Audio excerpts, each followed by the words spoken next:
This is Never Down, Never Out with T.R. Matson.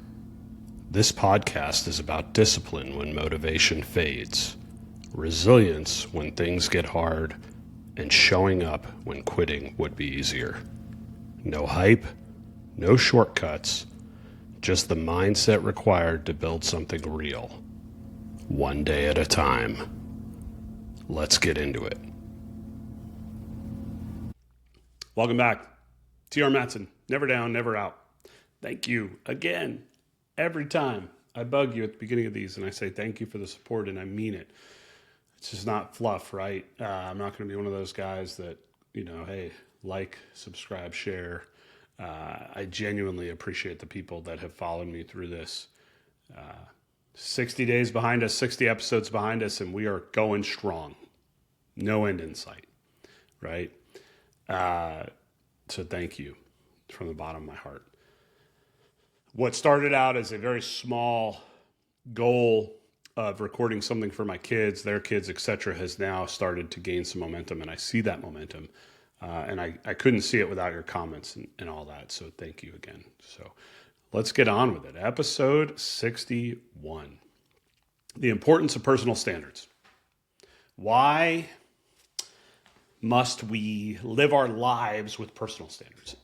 Have I always lived with personal standards? Probably not. No. There's been times where I've had to have other people hold me accountable. Other people, set the standard in order to keep me moving forward. Sure.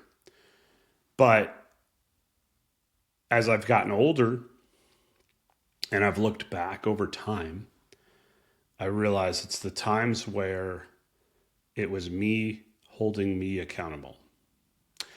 It was me recognizing when I had not reached my potential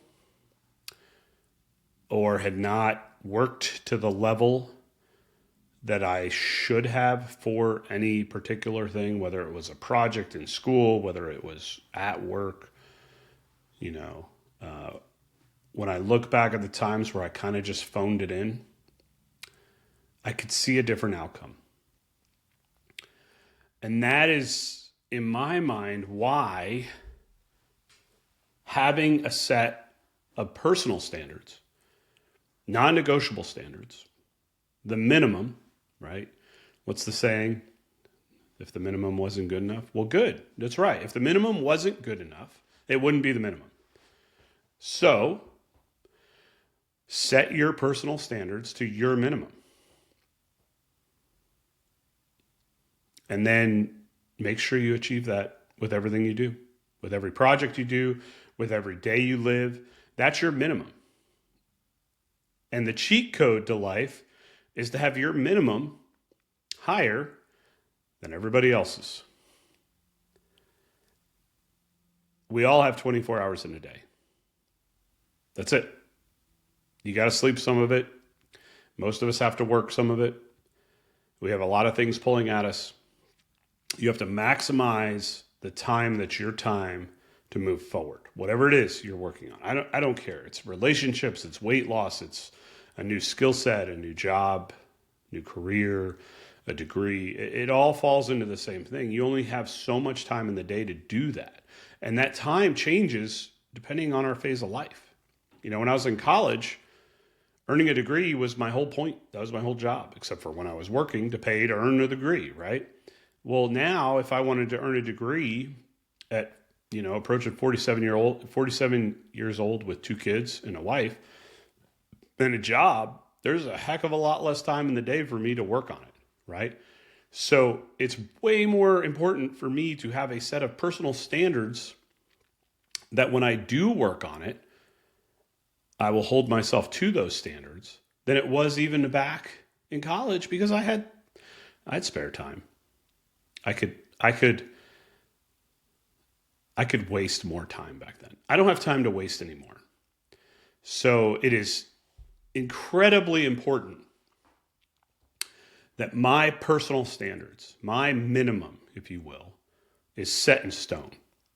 We have a saying in this household: the standard is the standard. The standard is the standard. That's the minimum. That's what I require. It's what my wife requires out of our children. It's what we require out of each other. Now, that's not to say that we're not trying to go higher than that. But you better believe that the minimum is what I'm going to shoot for. But my minimum is my personal standard. It might not be your personal standard. Maybe you don't want to have a career and a family and write and a podcast and trying to stay in shape and all this stuff, and that's fine. But whatever it is you're working on, you need to establish a personal standard for your level of execution. Where do we find this personal standard? How do we do this, right? This is great. This is awesome words, Todd. Thanks for that. This is getting a little catchphrasey, right? This is a little bit of, platitudes, etc. You're wasting my time. Sure. So how do I establish my personal standards? Well, it takes time. You're not going to be able to just sit down after this recording and write it out. I mean, you might be able to get some. It takes time. So how do we build it? Honestly, I think you build it in that mirror at night. I remember reading David Goggins' book, and he talks about his accountability mirror, right? And I laughed, I smiled when he wrote that, because that's been something that's been with me my whole life. My dad used to tell me, like, hey, when you brush your teeth at night, take a look in that mirror, and did you earn your sleep you're about to go get? Because if you didn't, then sit there restless all night and beat yourself up about what you didn't do and be better tomorrow. But if you did, if you could look at the mirror when you're brushing your teeth and you go, you know what? I did it today. I got a lot done today, and I accomplished a lot today, and I feel good about that. Well, then go get your sleep. You've earned it. That measure in that mirror is your personal standard. It's as simple as that. If you can look yourself in the eyes when nobody's around and tell yourself you did the best you could today with the circumstances you were given to operate at the level that you expect out of your ability today, then you have attained and reached your personal standards. And over time, you won't need to look in the mirror. You'll know. I know as a parent how present I am. Some days are good, some days are bad. Some days I'm more present, some days I've got other things going on. But I know that. I could tell that now. I don't have to look myself in the mirror. It's immediately obvious. There's times where I look at things, on my workout. I have a standard for that. I have a level that I like to exercise to.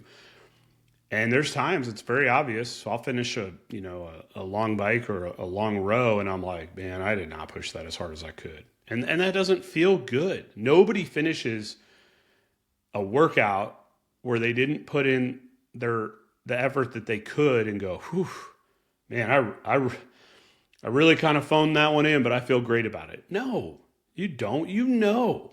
But you got to be honest with yourself. And that's the hard part, right? It's very easy to make excuses. It's very easy to go, I'm just feeling a little off. I'm a little sick. I didn't get a good night's sleep last night. It's cold. There's other things on my mind, right? All of those things are excuses that stop you from reaching your personal standard. Your brain is trying to make yourself feel good about something. It's setting a situation where it's trying to protect you, right? Because our brain wants us to stay comfortable. It wants us to stay safe because in its wiring, that's what keeps us going. Putting yourself out there, being on the edge of your comfort zone, really hanging it out there, that's dangerous, man. And our brains know that, right? So it's going to try to justify your behaviors and coming in below your standard. You have to beat that. You have to take control of your mind and go, you know what? Today I sucked. I'm not where I want to be. I'm not living up to my potential. It's time to fix it. because nobody was put on this planet to live below their potential, to just get by. Right? So we got to set that foundation. We have to set our standards, and then we have to keep them there. And they don't waver. And I don't care what other people's standards are. I don't care what they ask themselves to do. I don't care what time people go to bed or what time they wake up or what workouts they do or what do they eat or what do they read or what goals do they have. I don't care from a standpoint of comparing it to myself, because that gets you nowhere. Now, I do care because I want to support people, but I don't care when it comes to comparing it to myself because it's pointless. I know what time I want to go to bed. I know what time I need to get up. I know what my goals are. I know what my workout has to be or what my eating has to be or what my parenting or relationship with my wife has to be. I have my personal standards. I have my minimum. And even on my worst day, if I could say, well, if my minimum wasn't the minimum, it wouldn't be the minimum, if you know what I mean. And I've gotten to the minimum level, at least I know I've hit my personal standards for that day, which means I've earned my sleep, which means I can get some rest and I can wake up tomorrow and go again. And if you do that day after day, you're building that discipline, you're callousing your brain, you're callousing your mind to deal with the things that are going to happen to you, and you're moving forward. You're not going to be perfect, but you're going to be better tomorrow than you were yesterday. And it's a small, slow process that gets us there. So today, look yourself in the mirror. If you could say, did I meet my minimums? Do I feel good about the things I did today? Good. That's your standard. And never lower that standard. Maybe raise it a little as you become better, you become more efficient, you get further on whatever journey it is you're doing. That standard can creep up, but never put it lower. Never compromise yourself. Because at the end of the day, that's who's looking back at you in that mirror. Think about that today. I believe in you. I know you could do this. You've hung in here for a long time. Let's get after it. Never down. Never out. See you tomorrow. If this episode helped you, don't just listen, apply it. Progress is built in what you do after the message ends. Remember, never down, never out. I'll see you tomorrow.